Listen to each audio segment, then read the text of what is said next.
आज अपने चक्रवर्ती ब्याज में किस्त की राशि निकालना सीखेंगे भी।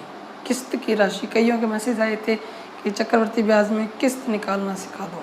ठीक है, तो आज अपने किस्त निकालना सीखेंगे भी। पहला क्वेश्चन है अपने पास, 6,800 रुपये उधार लिए गए।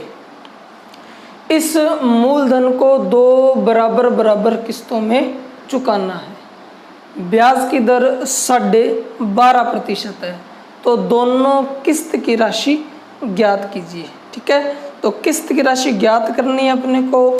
सबसे पहले अपने जो यूज़ करेंगे वो यूज़ करेंगे दर का।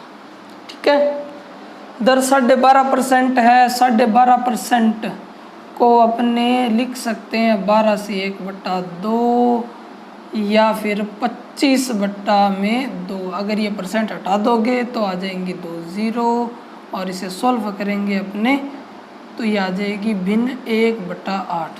और ये भिन्न 1/8 याद हो तो क्या कहने। ठीक है, टाइम बच जाएगा भी अपना। अब आपको कुछ समझनी पड़ेगी बात, वो क्या है, किस्त के अंदर अगर आपको पता हो तो मूलधन और ब्याज दोनों लगे होते हैं भी। किस्त क्या होती है, मूलधन प्लस ब्याज। ठीक है, तो अगर 8 रुपये पर अपने को किस्त बनानी हो तो मूलधन 8 रुपये, 1 रुपये उस पर ब्याज, तो 8 रुपये की किस्त बनेगी वो बनेगी 9 रुपये। ठीक है, 8 रुपये पर जो किस्त बनेगी वो बनेगी 9 रुपये, क्योंकि मूलधन 8 रुपये, 1 रुपये उस पर जुड़ जाएगा ब्याज, तो 8 रुपये की किस्त बन जाएगी 9 रुपये। ये पहले साल होगी। अगर हमें दूसरे साल अगर ज्ञात करनी पड़ेगी तो फिर हम उसकी स्क्वायर कर देंगे, यानी 8 की स्क्वायर 64 और 9 की स्क्वायर 81 वर्ग कर देंगे। अगर किस्तें 3 हो तो तीसरे साल पावर 3 कर देंगे। पहले साल पावर 1 रहेगी, दूसरे साल पावर 2 हो जाएगी, तीसरे साल पावर 3 हो जाएगी, चौथे साल पावर 4 हो जाएगी। ऐसे पावर बढ़ती जाएगी भी। ठीक है, फिलहाल हमारी 2 ही किस्तें हैं तो हम सिर्फ स्क्वायर करके छोड़ देंगे। अब आपको पता होना चाहिए किस्त की राशि तो हर साल समान होती है, लेकिन यहाँ तो नहीं है। यहाँ तो दूसरे साल किस्त 81 रुपये जबकि पहले साल किस्त 9 रुपये। तो इक्वल करने के लिए हमें इसे भी 9 से गुणा करना पड़ेगा, तो हमारी किस्त बन जाएगी 81 रुपये, पहले साल की भी और दूसरे साल की भी 81।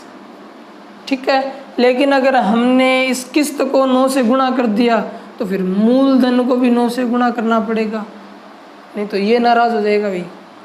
8 निम्मा 72, तो पहले साल का मूलधन हो जाएगा 72, और इसके साथ तो कोई छेड़छाड़ की नहीं है, तो दूसरे साल का मूलधन रहेगा 64 रुपये। ठीक है, अब हमारे पास पहले साल का मूलधन 72 रुपये, पहले साल का किस्त 81, दूसरे साल का मूलधन 64 और दूसरे साल की किस्त 81।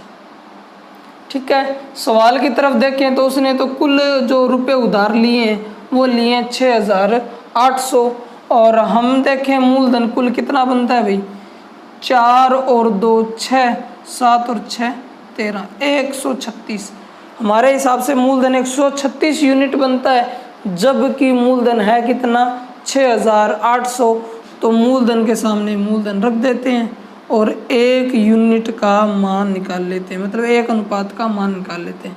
68 दूना 136, 2 का भाग दे देंगे, क्या आ जाएगा 50, यानी 1 अनुपात की वैल्यू आ गई 50। 1 अनुपात की वैल्यू आ गई 50, तो हमने किस्त कितनी मान रखी है 81, 1 की वैल्यू 50, तो फिर 81 की वैल्यू कितनी हो जाएगी, 81 को 50 से गुणा कर दो तो 0 5 6 5 8 5 40। ये लो जी, आपकी किस्त आ जाएगी 4,050 रुपये। ठीक है, क्वेश्चन नंबर 2, एक व्यक्ति 5300 रुपये का ऋण 2 बराबर वार्षिक किस्तों में चुकता किया।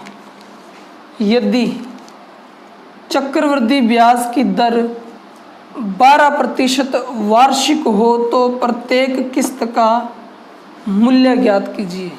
इस बार ब्याज की दर कितनी है 12%।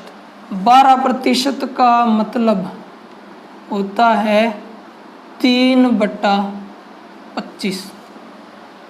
ठीक है, निकाल लेंगे आप 3/25, यानी 25 रुपये के मूलधन पर 3 रुपये का ब्याज। तो 25 रुपये पर पहले साल की किस्त बनेगी 25 और 3 28। 25 रुपये पर पहले साल किस्त बनेगी 28। दूसरे साल किस्त बनाएंगे तो वर्ग कर देंगे, 25 का वर्ग हो जाएगा 625 और 28 का वर्ग हो जाएगा 784। ठीक है, लेकिन किस्त तो दोनों इक्वल होनी चाहिए, तो इसे भी 784 बनाने के लिए 28 से गुणा कर देंगे। ठीक है, तो ये किस्त जो है वो भी हो जाएगी 784 और ये किस्त तो पहले से ही है 784, तो दोनों किस्तें इक्वल हो जाएंगी भी। ठीक है, लेकिन हमने अगर इसको 28 से गुणा किया तो फिर मूलधन को भी 28 से गुणा करो, तो फिर पहले साल का मूलधन कितना बन जाएगा भाई, 25 8 200, 25 दूनी 50 और 20 70 यानी 700 रुपये, और दूसरे साल का है 625 रुपये। ठीक है, उसने दिया हुआ है ऋण कितना 5300 और हमारा जो मूलधन है वो कितना बन जाएगा भाई, जोड़ देते हैं 5 और 2 7, 7 और 6 13, यानी अनुपात में जो मूलधन आ रहा है वो आ रहा है 1325, जबकि सवाल में दिया हुआ है 5300। ठीक है, तो हम 1 अनुपात की वैल्यू निकाल लेते हैं। 25 के पहाड़े से काटे 25 चौके 100 और इसे काटे तो 25 5 125 और 25 दिया 75, 53 से 53 कट, यानी 1 अनुपात की वैल्यू आ गई 4।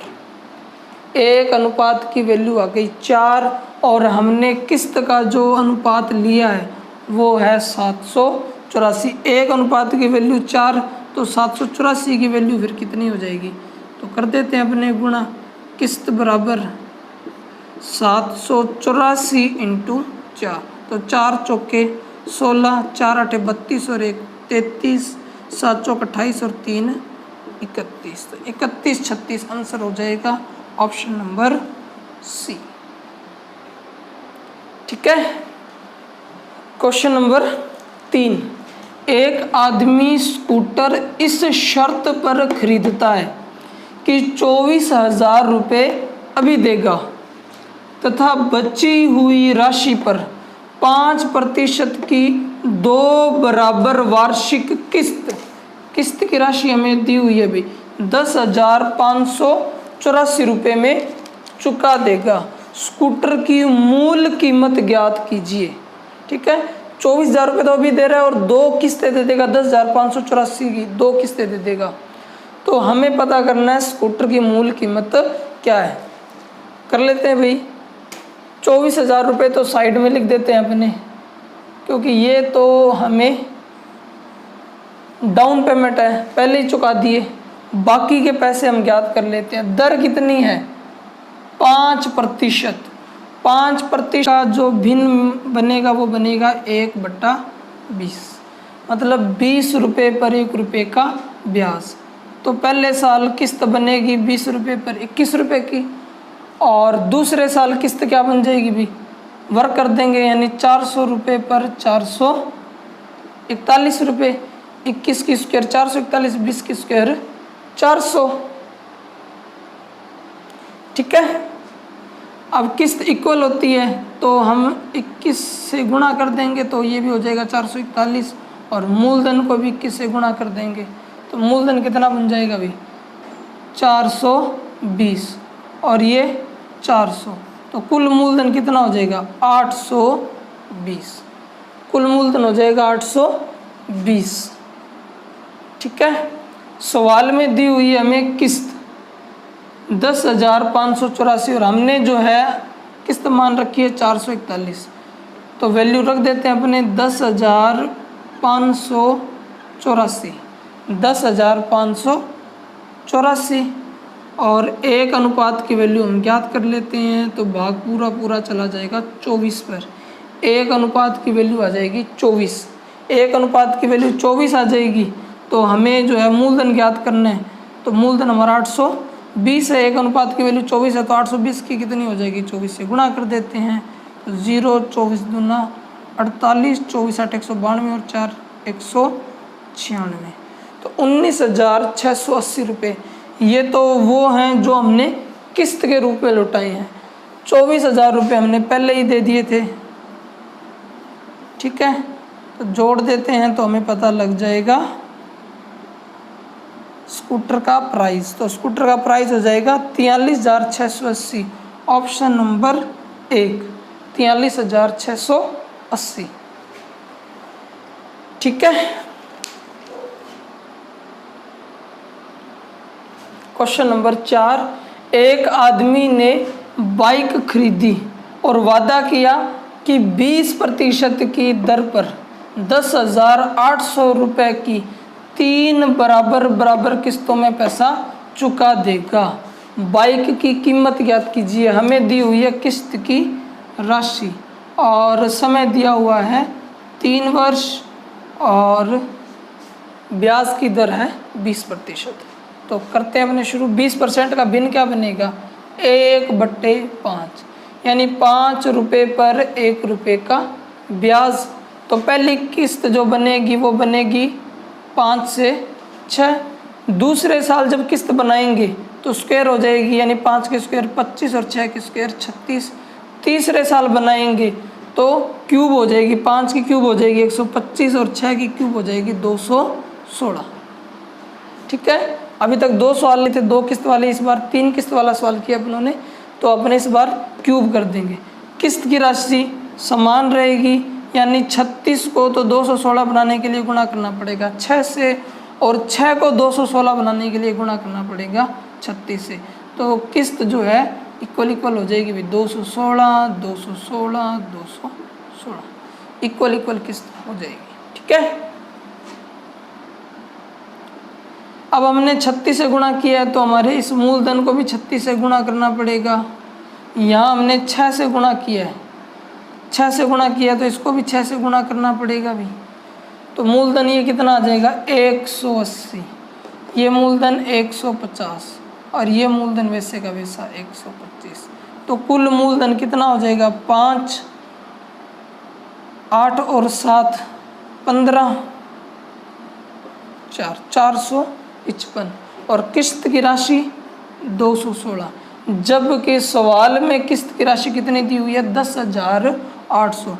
तो 216 की वैल्यू दी हुई है 10,800। हम 1 अनुपात की वैल्यू ज्ञात कर लेते हैं भी। 108 दूनी 216 और 2 का भाग देंगे 100 में तो आ जाएगा 50, यानी 1 अनुपात की वैल्यू आ गई 50। 455 की वैल्यू कितनी हो जाएगी, गुणा कर देते हैं। 0 5 5 25 5 5 25 और 2 27, 5 के 20 और 2 22, 22,750 रुपये स्कूटर की जो है बाइक की कीमत निकल आएगी, ठीक है। आज के लिए अपने इतना ही रखते हैं। अगली वीडियो में चक्रवृद्धि ब्याज के और भी कुछ शानदार क्वेश्चन करेंगे।